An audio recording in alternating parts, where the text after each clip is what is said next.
함께 살펴볼 하나님 말씀은 역대하 29장 29절부터 36절까지 말씀입니다. 구약성경 696쪽에 있습니다. 제사드리기를 마침에 왕과 그와 함께 있는 자들이 다 엎드려 경배하니라. 히스기야와 이들과 더불어 레위 사람을 명령하여 다윗과 선견자 아사를 치고 여호와를 찬송하게 하며 그들이 즐거움으로 찬송하고 몸을 굽혀 예배하니라.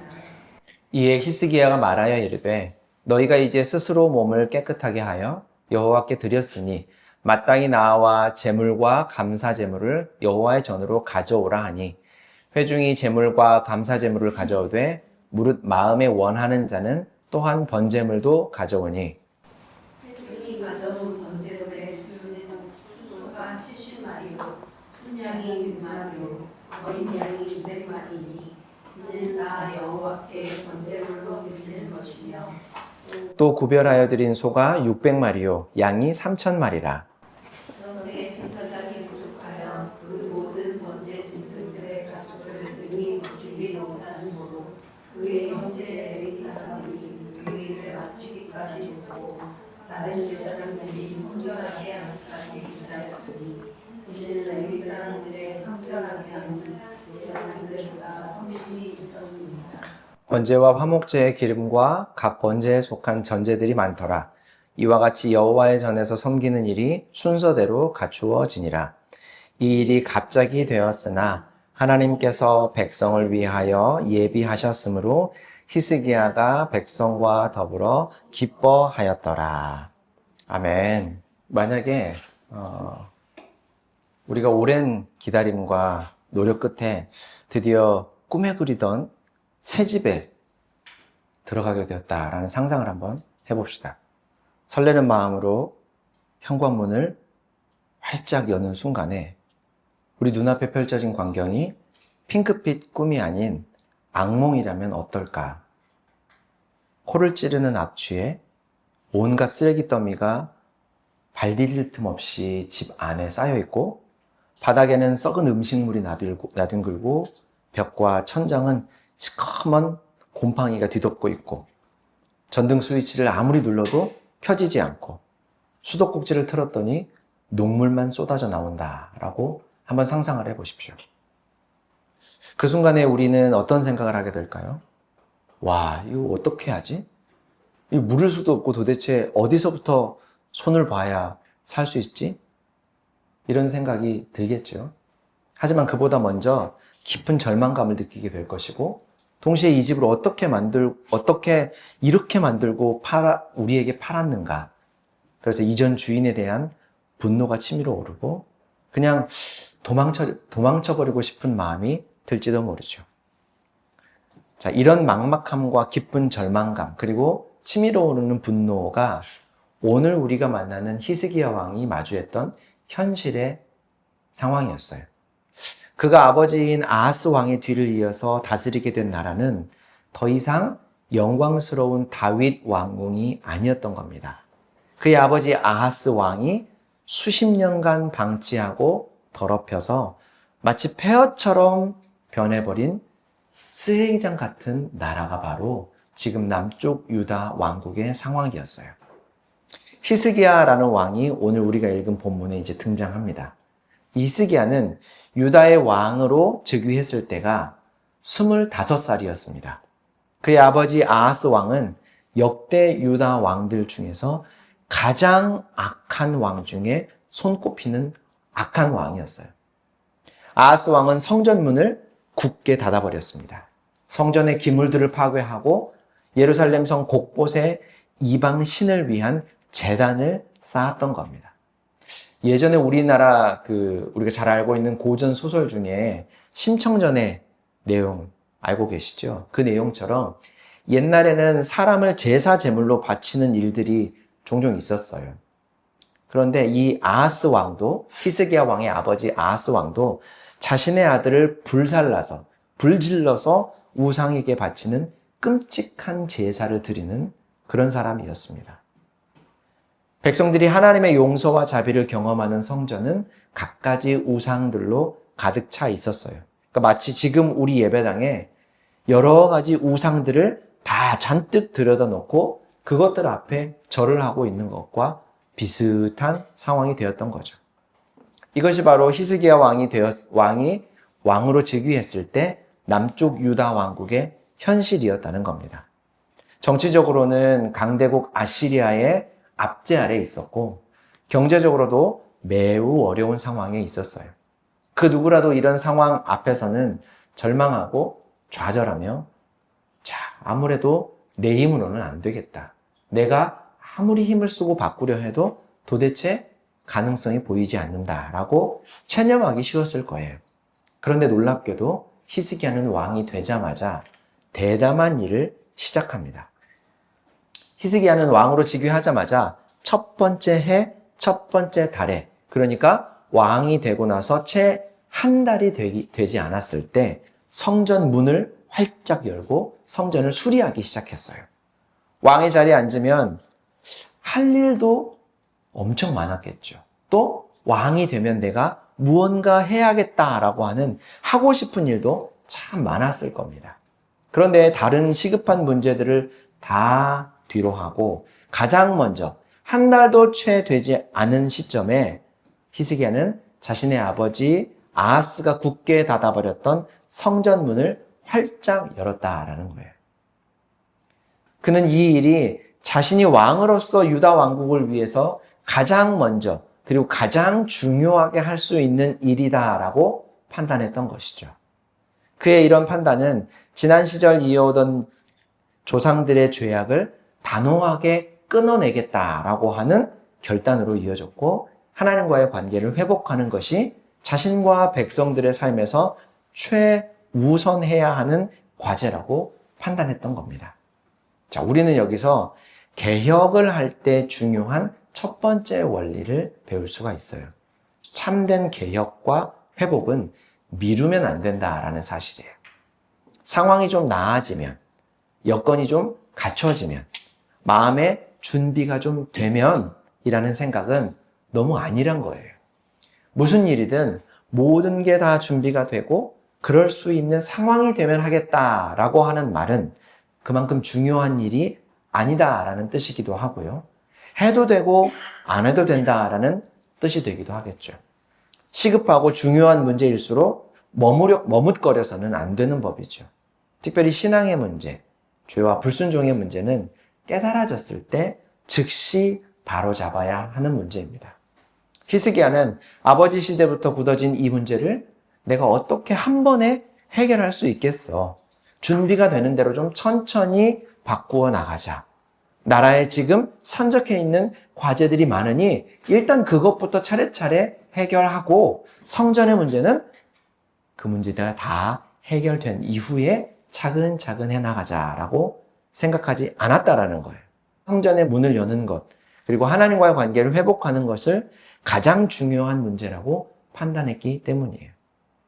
죄의 습성이 점점 퍼져가는 전염성이 죄에는 강하고 죄의 파급력이 강하기 때문에 천천히 해 나갔다가는 고쳐가는 속도가 썩어가는 속도를 따라잡을 수 없어서 영영 고칠 수 없게 될 수도 있기 때문에 즉시 죄의 문제를 해결해야 했던 거죠. 히스기야는 자신이 다스린 유다 왕국의 가장 시급한 문제를 해결하려 했고 그 문제의 근원은 바로 닫혀있던 성전, 즉 하나님과의 단절된 관계를 회복하는 것이 가장 급선무였다라고 판단했다는 것이죠. 그리고 그의 결단은 곧바로 행동으로 이어졌습니다. 그는 제사장들과 레위 사람들을 동편 광장에 불러 모으고 그들에게 엄중한 메시지를 선포했어요. 5절 말씀 우리 같이 한번 읽어볼게요. 그들에게 말하였다. 레위 사람들은 나의 말을 잘 들으시오. 이제 그대들 자신을 먼저 성결하게 하고 또 그대들의 조상이 섬긴 주 하나님의 성전을 성결하게 하여 더러운 것을 성소에서 말끔히 없애도록 하시오. 히스기야의 이 말은 성전 건물을 청소하자. 여러분들이 목욕하고 성전에 들어오십시오. 이런 말이 아닙니다. 그는 먼저 성전에서 일하는 레위지파 사람들에게 성결하라고 했다고 했는데 히스기야가 레위지파 사람들에게 요구한 일은 성전에서 근무하기 위해 몸과 마음을 준비하십시오 라는 말이지만, 좀 더 구체적으로 말하면 하나님을 외면하고 떠나서 우상을 숭배했던 이전, 그러니까 하나님을 등지고 우상을 숭배했던 그동안의 삶으로부터 돌아서서 그 이전의 삶으로 우리가 돌아갑시다. 돌이킵시다 라는 말입니다. 닫혀있던 성전을 회복하고 다시 하나님을 섬기고 예배하기 위해서는 건물과 그 안에 집기들을 청소하는 것도 중요한 일이지만 무엇보다 사람이 중요하다라는 거예요. 그 일을 할 사람, 하나님을 섬기고 예배할 사람, 그들을 도울 사람, 그들이 먼저 돌이키고 회복되어야 하나님을 온전히 섬길 수 있다라는 거죠. 그러고 나서 성전과 성소에 드린 우상들과 그것들을 위한 집기들을 말끔히 청소하자라고 했고, 그렇게 청소를 했던 거죠. 사람이 바뀌지 않으면 잠시 동안은 성전과 성소가 깨끗할지 몰라도 머지않아 다시 이전으로 돌아가기 때문에 사람이 그 어떤 것보다 중요했다라는 겁니다. 자, 이제 히스기야는 한 걸음 더 나아가서 과거의 죄악을 정직하게 직면하는 모습을 보여줘요.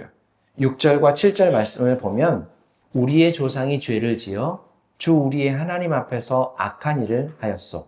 그들은 하나님을 버리고 얼굴을 돌이켜서 주님께서 거하시는 성소를 등지고 말았소. 그뿐만 아니라 성전으로 드나드는 현관 앞 문들을 닫아 걸고 등불도 끄고 분향도 하지 않고 성소에서 이스라엘의 하나님께 번제를 드리지도 않았소.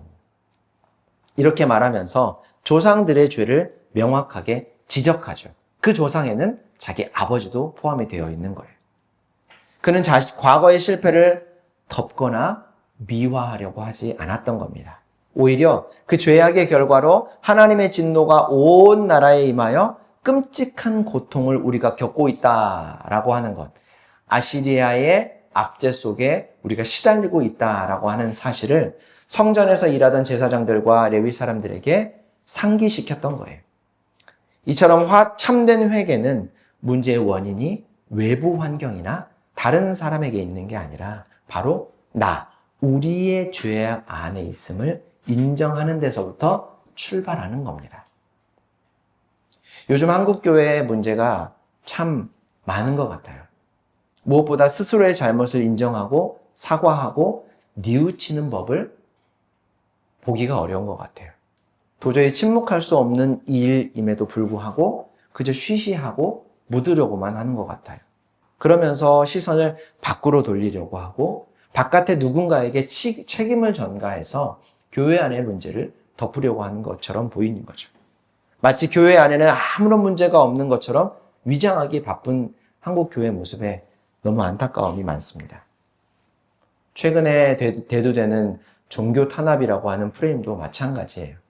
자신들의 잘못 때문에 처벌받는 상황인데도 불구하고 자신들의 잘못을 덮고 마치 괜한 아무런 잘못이 없는 교회와 지도자들을 정부가, 위정자들이 탄압하는 것, 박해하고 고난받게 하는 것으로 지금 포장을 하고 있는데 명백하게 자신들의 잘못 때문에 지금 벌어지고 있는 일이죠. 자신의 잘못을 깨닫지 못하고 인정하지 않으면 용서와 소망은 없는 법이에요. 그게 성경이 처음부터 마지막까지 우리에게 가르쳐주는 회개와 구원의 원리입니다.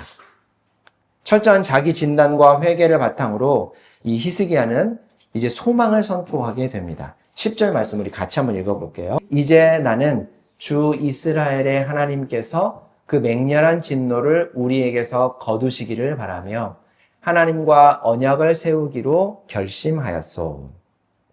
이것이 바로 히스기야 개혁의 핵심 목표예요. 하나님과의 깨어진 언약 관계를 다시 회복하는 것. 하나님의 말씀에 따르며 살아가는 하나님의 백성으로 다시 돌아가는 것.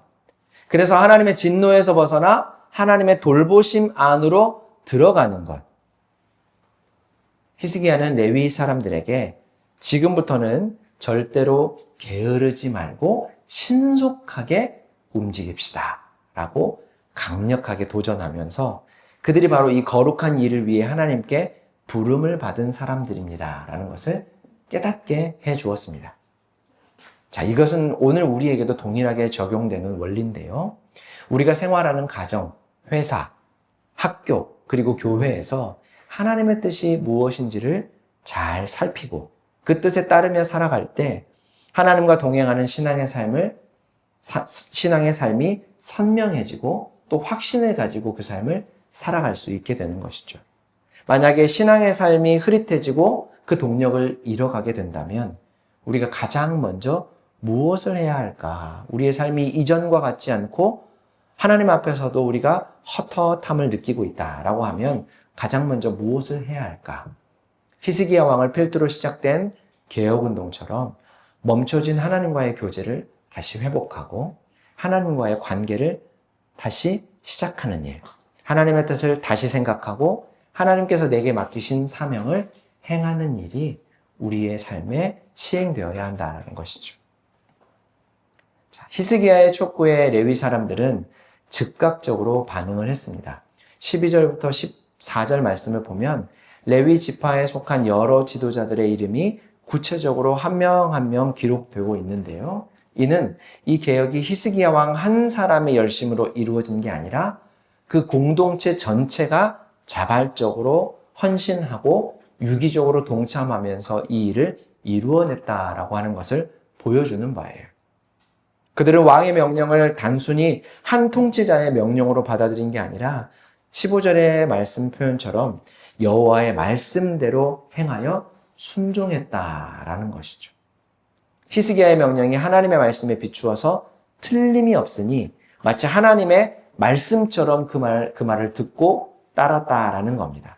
참 이상적인 그림이죠. 성전을 정결하게 하는 과정은 결코 쉽거나 간단하지는 않았을 거예요.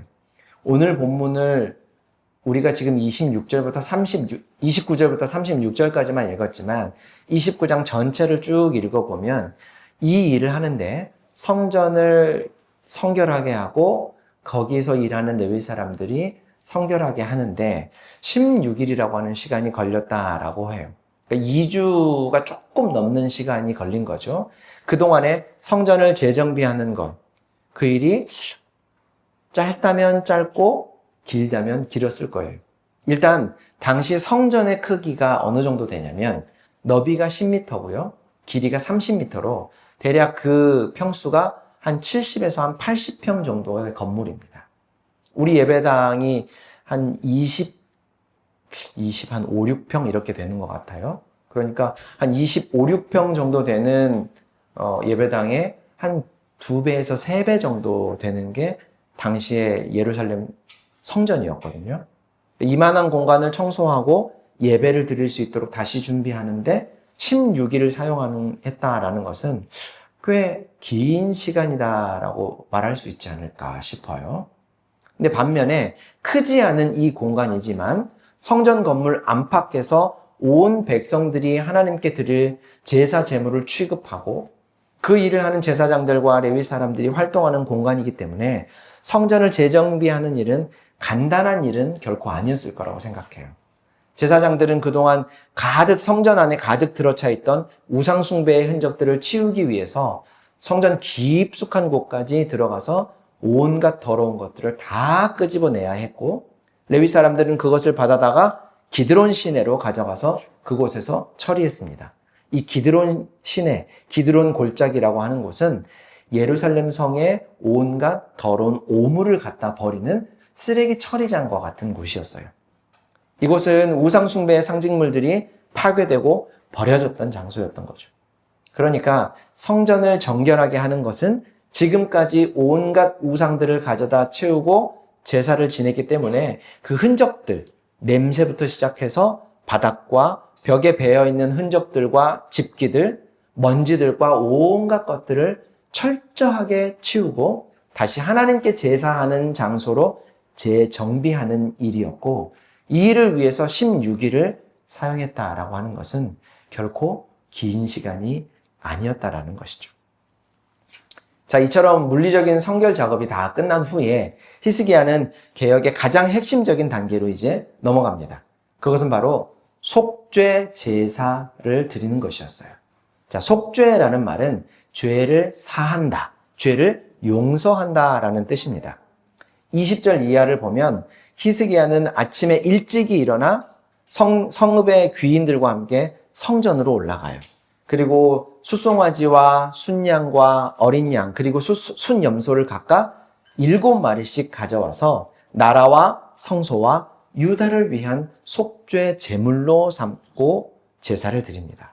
여기서 동물들마다 7마리다라고 했는데 이 7이라고 하는 숫자는 유다 사람들의 의식 속에서는 완전함을 가리키는 완전수를 가리켜요. 이 일이 완전하다라고 하는 것을 드러내는 증거가 바로 7마리씩을 준비했다라는 거예요. 이 속죄의 제사는 철저하고 온전하게 하나님 앞에 드려야 하고 드렸다라는 것을 나타내 보여주는 것이죠. 자, 제사장들은 짐승을 잡아서 그 피를 제단에 뿌렸습니다. 24절 말씀은 이 제사의 목적을 명확하게 설명하고 있어요. 사람들이 잡아 그 피를 속죄제로 삼아 제단에 드려 온 이스라엘을 위하여 속죄하니 이는 왕이 명령하여 온 이스라엘을 위하여 번제와 속죄제를 드리게 하였습니다라. 온 이스라엘을 위하여 속죄제를 드리고 번제를 드렸다라고 하죠. 이게 왜 중요하냐면 성전의 물리적인 더러움을 제거하는 것만으로는 충분하지 않았다는 거예요. 더 근본적인 문제, 즉 그 성전을 더럽혔던, 그동안 더럽혔던 백성들의 죄의 문제가 해결되어야만 하나님과의 관계가 회복될 수 있다라는 거죠. 죄는 반드시 피 흘림을 요구한다라는 것이 성경의 가르침입니다. 죄의 대가, 죄의 처벌은 반드시 죽음을 가져온다라는 거예요. 히스기야는 이스라엘 공동체 전체가 하나님 앞에서 범죄했다라고 하는 것을 고백하고 짐승의 피를 통해 하나님의 공의를 만족시키고 용서를 구하는 속죄의 제사, 죄를 용서받는 제사를 드린 것이에요. 우리가 다음 주에 살펴보겠지만 히스기야는 솔로몬 왕이 죽은 이후에 200여 년 동안 지키지 않았던 유월절을 다시 부활시켜서 지키게 됩니다.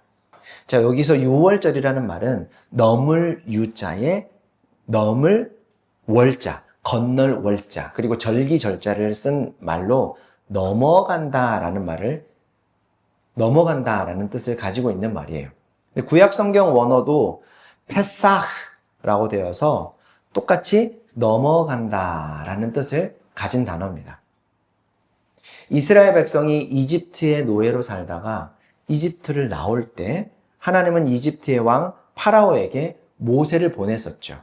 모세가 파라오에게 하나님이, 우리가 섬기는 여호와 하나님이 이스라엘 내 백성을 자유롭게 풀어주라고 말씀하신다라고 모세가 파라오에게 말을 전하자 파라오는 그 말을 듣고 어이가 없었어요. 그러니까 그럴만한 게 그가 40여 년 전에 이집트 왕궁에서 살던 한때 왕자로 불리는 사람이었지만 갑자기 한 40년 만에 나타나서 60만 명이나 되는 노예 이스라엘 백성들을 보내라 라고 하니 그들을 보내고 나면 이집트는 경제적으로도 큰 타격을 입기 때문에 보낼 이유가 없었던 거죠. 하나님은 그 후에 이스라엘 백성들을 자유롭게 하시려고 이집트에 10가지 재앙을 쏟아 부으시면서 그들을 데리고 나오셨어요. 거기에 마지막 10번째 재앙이 뭐였냐면 하나님을 대항한 이집트 사람들의 집에 첫째 아들, 가문을 이어갈 가장 중요한 자손을 모조리 다 죽이는 것이었습니다. 그러면 왜 하필 각 가정의 가문을 이어갈 가장 중요한 자손, 큰아들을 하나님께서 죽이겠다고 하셨는가? 이스라엘이 하나님에게 그런 존재다라고 하는 것을 알리는 사건이에요. 이집트의 온 가정에 곡소리가 나던 그날 밤, 하나님은 이스라엘 가정에는 아무런 재앙이 내리지 않도록 지켜주셨어요. 이스라엘 가정마다 죽음을 대신할 어린 양의 피를 이스라엘이 사는 문에 다 바르게 하셨고 그 하나님의 말씀에 순종하는 집마다 하나님께서 보내신 죽음의 천사들이 들어오지 않고 그 집을 넘어갔다. 그 집은 지나쳤다, 넘어갔다라고 하는 데서 유래된 말이 유월, 베사흐라는 말이에요. 그날을 기념하는 날이 바로 하나님의 구원을 기념하는 날이 바로 유월절이었던 것이죠. 지금 히스기야는 이런 속죄의 원리를 알고 하나님께 자신과 유다 왕국의 죄에 대해서 용서를 구하고 있었다라는 겁니다. 그리고 우리는 여기서 한 걸음 더 나아가서 우리를 대신해 피 흘리신 예수님을 생각하게 되죠. 이스라엘이 이집트에서 나오면서 유월하여 죽음으로부터 무사할 수 있었던 이유가 죽음을 대신한 어린 양의 피였다라고 했어요. 그래서 예수님은 우리의 죽음, 우리의 죄를 대신하는 하나님의 죽음이 우리를 지나쳐가게, 넘어가게 하는 어린 양의 피가 되셨다라고 하는 것이 성경의 증언이지요. 오늘 히스기야 왕의 속죄 제사를 통해서도 우리가 알 수 있듯이 구약 시대에는 하나님 앞에서 죄를 용서받기 위해 동물을 제물로 바쳐서 그 동물의 죽음, 그 피로 제사하는 사람의 죄를 용서받았습니다. 하지만 동물 제사로 죄를 용서받는 일은 반복적이고 주기적으로 해야만 했어요. 왜냐하면 완전한 제물이 아니니까요. 하지만 히브리서 9장 12절 말씀을 보면 단번에 지성소에 들어가셨습니다. 그는 염소나 송아지의 피로서가 아니라 자기의 피로서 우리에게 영원한 구원을 이루셨습니다. 여기서 그는 바로 예수님을 얘기하는 거예요. 구약의 제사는 불완전했기 때문에 해마다 반복되어야 했지만 우리 주님은 십자가 위에서 죄 없는 자신의 몸을 제물로 드리셨기 때문에 우리의 모든 죄를 영원히 다시는 반복해서 드릴 필요 없이 완전하고 완벽하게 사하셨다라는 겁니다.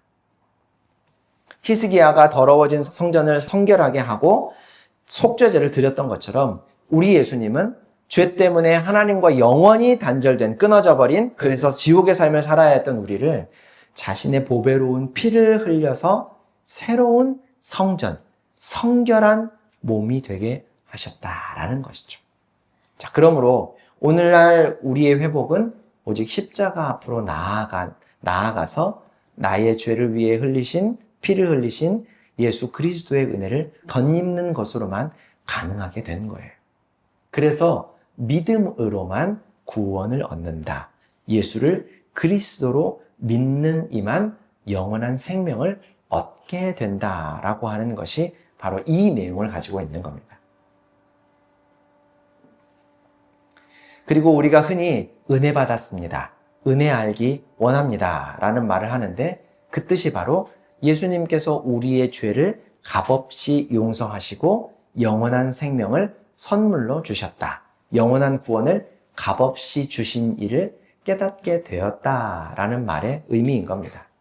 자, 예수님께서 십자가에서 피 흘리며 죽으셨기 때문에 우리는 하나님 앞에서 모든 죄를 용서받고 비로소 다시 하나님과의 관계를 회복할 수 있게 되었다라는 것이죠.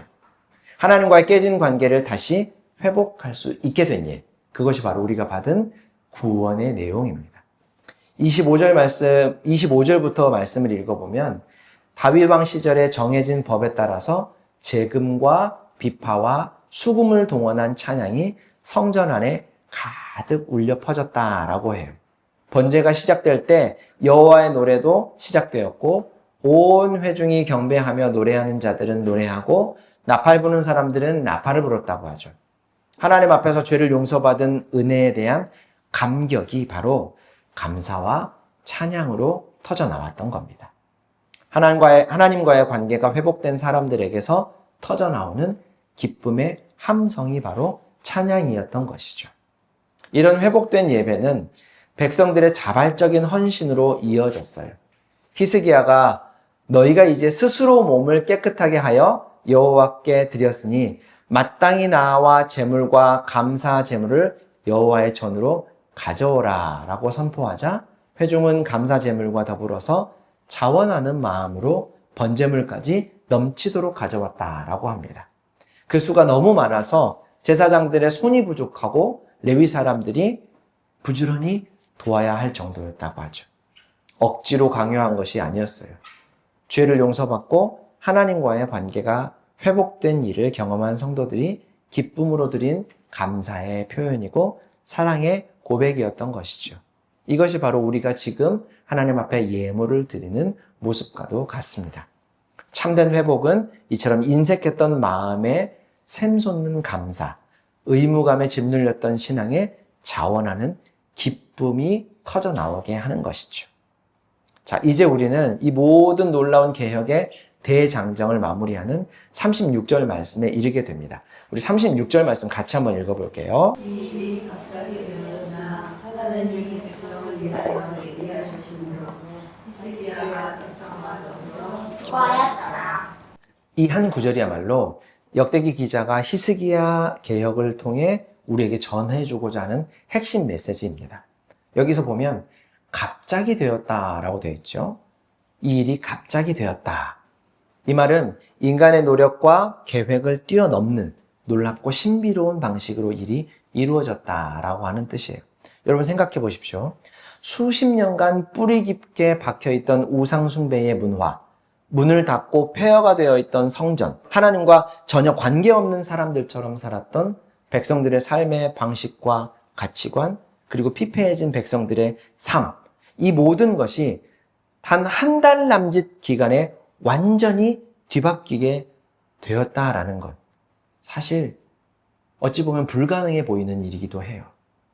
닫혔던 성전문이 열리고 성전이 정결하게 되고 속죄의 제사를 드리고 죄를 용서받고 하나님과의 관계를 다시 회복한 백성이 함께 기쁨으로 예배하고 찬양하며 자원하는 마음으로 예물을 드리는 이 모든 일이 그야말로 한 달 안에 전광석화처럼 이루어졌던 것이죠.